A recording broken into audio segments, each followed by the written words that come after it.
আজিৰ ইফতাৰ স্পেচিয়েল বুন্দিৰ ৰাইতা। এইটো যদি আপুনি পোলাও বা বিৰিয়ানীৰ লগত খায়, এবাৰ বনালে সদায় বনাব ক'ব। গৰম পানীত অকণমান বুন্দিখিনি দিয়ে উঠাই ল'ব। তাৰপাছত পানীখিনি চেকনিৰে চেকি ল'ব।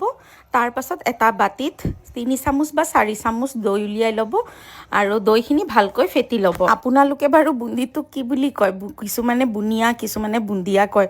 কমেণ্টত জনাবচোন। ইয়াত আপোনালোকে ৰেডিমেড জিৰা পাউডাৰো ব্যৱহাৰ কৰিব পাৰে। মই গোটা জিৰা অকণমান ৰোষ্ট কৰি লৈছোঁ। ৰোষ্ট কৰি খুন্দনাত খুন্দি লৈছোঁ। তেতিয়া মই ফ্লেভাৰটো বেছি ভাল পাওঁ। আৰু এইখিনিতে মই পুদিনা পাত অকণমান কাটি থোৱা দিছোঁ আৰু বুন্দিয়াখিনি দি দিছোঁ। আৰু হৈ গ'ল আমাৰ একদম চিম্পল এণ্ড কুইক বুন্দিয়া ৰাইতা। এই ৰাইতাটো আপোনালোকে বুন্দিয়াৰ সলনি তিয়ঁহ বা আনাৰসৰ লগতো বনাই ট্ৰাই কৰি চাব পাৰে। মৰম দিলে ভাল পাবা তুমি।